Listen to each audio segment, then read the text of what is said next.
Pendant longtemps, j'ai couru sans me poser de questions sur ma technique de course, considérant que c'était inné, que chacun avait sa propre foulée, et que cela n'influait que peu sur la performance. Après tout, on voit des foulées atypiques réussissant des chronos internationaux. Mais ces athlètes ont tous un point commun, leur cadence. Ils ont une fréquence de pas par minute aux alentours de 180. C'est ce qu'a théorisé l'entraîneur et physiologiste du sport, Jack Daniels. Lors des Jeux Olympiques de 1984, il a observé des coureurs sur des distances allant de 800 mètres au marathon. Et il en a conclu qu'une bonne allure de course impliquait une cadence de 180 pas par minute ou plus. Mais qu'en est-il de ma situation? En ce qui me concerne, ma cadence n'est que de 155 pas par minute. Je savais que ma cadence était basse, mais je ne pensais pas à ce point-là. Le problème avec l'étude précédente, c'est qu'on s'attache tellement aux conclusions qu'on en oublie le contexte, car elle s'appuie sur l'observation d'élites, et qui plus est dans un contexte olympique. Ce serait un non-sens de vouloir absolument atteindre une cadence de 180 pas par minute à chaque run. On aurait une allure qui ne ressemblerait pas à grand-chose. Vouloir atteindre une cadence de 180 pas par minute à chaque entraînement ne sert à rien. Vous n'êtes pas toujours en compétition, et vous n'êtes probablement pas élite. Ma cadence de 155 pas par minute correspond à une allure d'endurance fondamentale. Il est donc tout à fait normal d'être en deçà des 180 pas par minute. Et d'ailleurs, lorsqu'on regarde les statistiques proposées par Garmin, c'est le cas pour la majorité des coureurs. En ce qui me concerne, j'ai des circonstances atténuantes. Je culmine à 1,95 m et en toute logique, un coureur plus grand avec des jambes plus longues aura naturellement une cadence de running plus lente, car il couvre plus de terrain à chaque pas. C'est d'ailleurs ce qu'explique Garmin dans son laïus sur la cadence. La force peut également entrer en jeu, car plus les jambes sont musclées, plus elles peuvent aller loin à chaque pas, et plus la cadence sera lente. Mais alors pourquoi devrais-je améliorer ma cadence? Eh bien pour 3 raisons.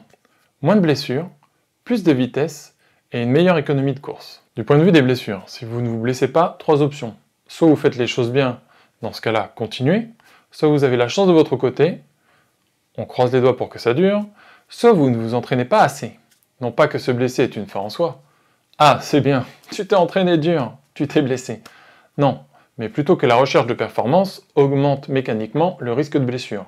Tout simplement car on soumet son corps à des contraintes de plus en plus fortes. L'avantage en augmentant sa cadence, c'est que vous allez progresser sans augmenter votre risque de blessure. Avec une meilleure cadence, vous allez réduire votre oscillation verticale et par conséquent, diminuer la vitesse d'impact au sol ainsi que le stress sur vos articulations, genoux, hanches et bas du dos. Plus de vitesse.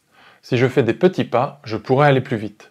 Attention, ne me faites pas dire ce que je n'ai pas dit, la longueur de vos pas a son importance. Car votre vitesse, c'est la longueur de votre foulée multipliée par la cadence de vos pas. Mais bien souvent, le premier facteur limitant, c'est votre cadence. En effet, si vous voulez courir plus vite, et c'est encore plus flagrant lorsqu'on veut accélérer, si votre foulée est déjà à son amplitude maximale, ça va être très difficile de mettre de la cadence. Et si on fait une analogie avec le cyclisme, en vélo, quand vous voulez accélérer, vous commencez par augmenter votre cadence et ensuite changer de braquet. Vous ne commencez pas par mettre tout à droite pour ensuite mettre de la cadence, car là, c'est extrêmement difficile d'accélérer. Et c'est exactement ce qui est arrivé à Clémence Calvin au marathon. On voit qu'elle a une foulée très ample et que contrairement à son adversaire, elle manque de cadence. Résultat, elle ne peut pas accélérer davantage et perd le marathon. Pour sa défense, on s'attend rarement à jouer la gagne du marathon au sprint. Pour l'économie de course, l'autre point que j'ai remarqué, malgré l'augmentation de ma cadence d'environ 8 pas par minute, à vitesse égale, ma fréquence cardiaque est plus faible. Ce qui laisse penser qu'en augmentant ma cadence, j'ai également amélioré mon économie de course. L'économie de course, c'est votre habileté à vous déplacer de façon efficace sur le plan énergétique. Ça sous-entend meilleur rebond élastique, moins de travail musculaire, moins de déplacement vertical et moins de dioxygène consommé pour une même vitesse. Bien sûr, mon échantillon est trop faible pour être représentatif. Et il faudrait faire de vrais tests d'effort en laboratoire pour confirmer un gain sur mon économie de course. Mais les études scientifiques vont dans ce sens. Une bonne cadence améliore votre économie de course. À ce stade, si mes explications vous ont convaincu, vous vous demandez peut-être comment améliorer votre cadence. L'idée la plus intuitive pour augmenter sa cadence est de raccourcir sa foulée en conservant son allure. Pour cela, il suffit de le conscientiser jusqu'à ce que cela devienne un automatisme. Ne faites pas l'erreur d'augmenter votre cadence sans réduire la longueur de votre foulée, car vous vous mettriez dans le rouge et vous fausseriez vos allures d'entraînement. Si cela ne suffit pas, essayez de vous pencher légèrement vers l'avant.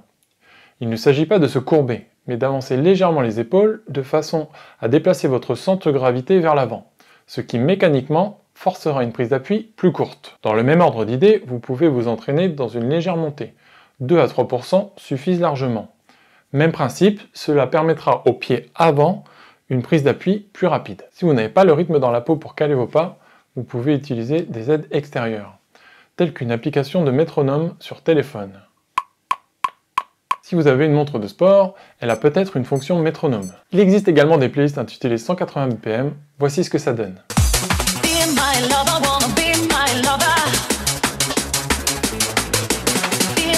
Et si ce n'est pas suffisant, quelques exercices spécifiques devraient vous aider.